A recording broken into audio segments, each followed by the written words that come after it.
And we come to the end of yet another Advent Versus, my second year of doing this gimmick, and I am amazed.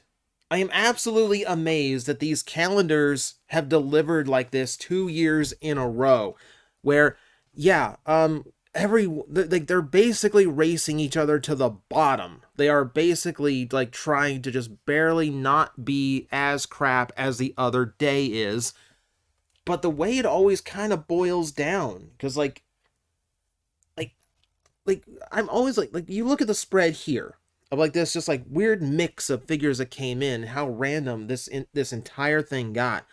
Like, it's just mind blowing to me that out of all of this, doing 24 days of all of this, I would actually come down to ties.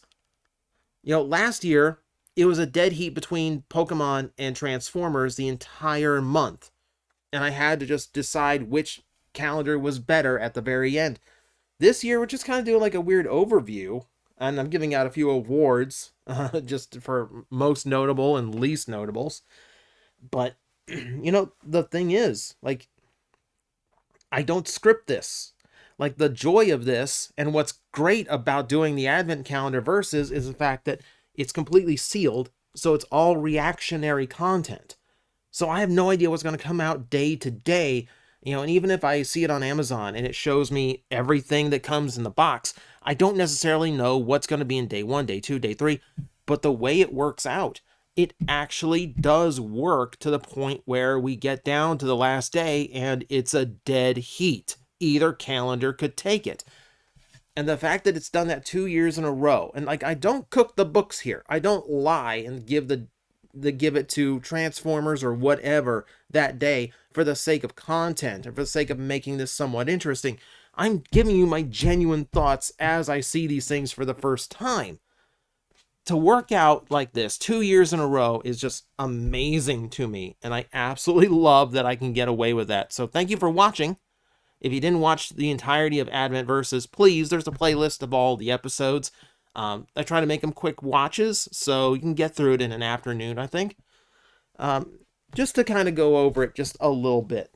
So, I kind of feel like last year, if I just opened up the calendars on the spot and just kind of looked at them as on the whole, it might have gone differently. It's just the fact of how it came down to days and days. I perfectly believe Transformers could have won if the Mario ones were rearranged differently, but it's just how it went. And admittedly, a lot of this came down to just how bad it came out. I was really excited for the biplane when I saw it on the Amazon listing because I thought, how did you make a biplane Transformer work at knockoff budget? You didn't. That's the whole gag. You didn't. So we just have this man with no legs and barely the ability to stand up through sheer, like, I almost think the ability to stand for him just basically being a gravity trick, just counterweighing his balance. I think that is more impressive than just like making a biplane transformer. So I'll give him that. So Transformers just like came up with weird things like that. Poor Brawn here who lost his pelvis. Things like that just kind of make me scratch my head and wonder. Even I know it's a knockoff company. I know these are supposed to be just cheap junk, but why would you intentionally make it worse like that? Why would you intentionally make it that bad? It's just mind-boggling to me. So yeah, once again, for the second year in a row, Transformers loses out. And, I've only seen, like, this Advent calendar and the one I did last year. I haven't seen, unless they do a completely new one next year, I might not be able to do this because, it's this channel. It's TJOmega. Transformers is my branding. I have to do a Transformer calendar. I don't know what to go up against next year, but I'm sure if we get the opportunity, yeah, we'll probably do this again next time. So winners and losers here. So I've highlighted a few here. I think the worst out of the Transformer calendar was definitely Dayglow Bumblebee here, who in my camera will not dull down at all. Yeah, it's based on the Switchblade style one step. It is awful. It feels bad. The chest is flimsy. The arms are in the wrong position. Yeah. The back of him, his robot, is just half a panel. Yeah, this was the worst. This is I admit the ambition behind the box is actually pretty impressive because they didn't just try for like tiny Micromaster style Transformers. They knocked off things that are actual Transformers. You know, this is based on a rescan Optimus Prime from Rescue Bots. And you know what? I actually quite like it. I think tiny Rescue Bot style transformations could actually be pretty good for like knockoffy Transformers like this. It works in a really weird way. It works. Yeah. If it wasn't such bright and green, if it wasn't so bright that it was washing out the detail on them. But no, I actually really like this. This was like my surprise victory of the whole calendar. We want to name the best out of the Transformers. It's going to be this guy, the tumbler with the super Lanky Kong arms.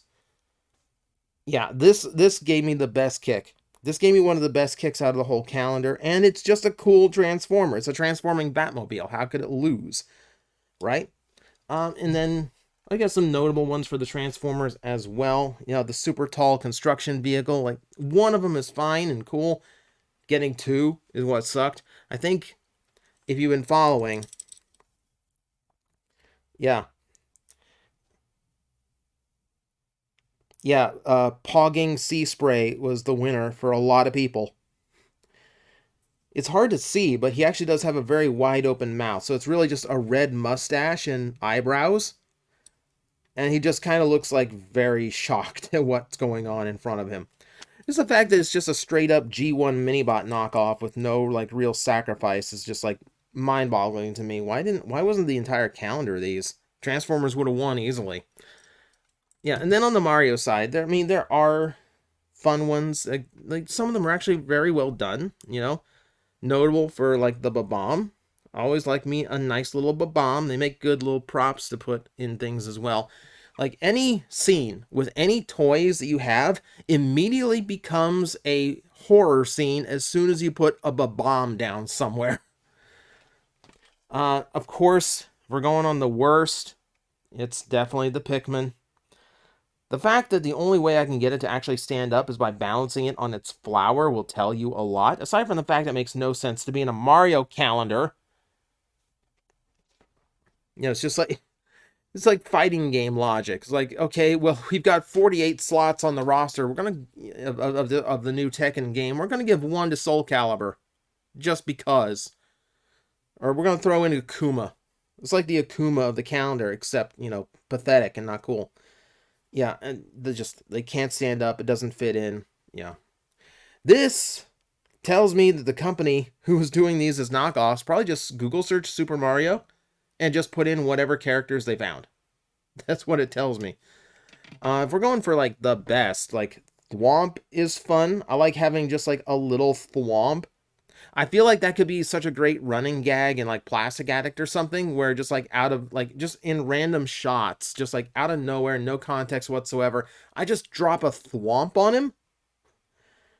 I think that alone makes the Thwomp worth keeping around. But yeah, if I'm giving like the best in the Mario set, it's the Shy Guy. I mean, it's a nice, solid, nice looking Shy Guy. It's nicely sized. Nothing really like egregious in its paint job because of its knockoff quality. It's just a nice little Shy Guy. It's very passable.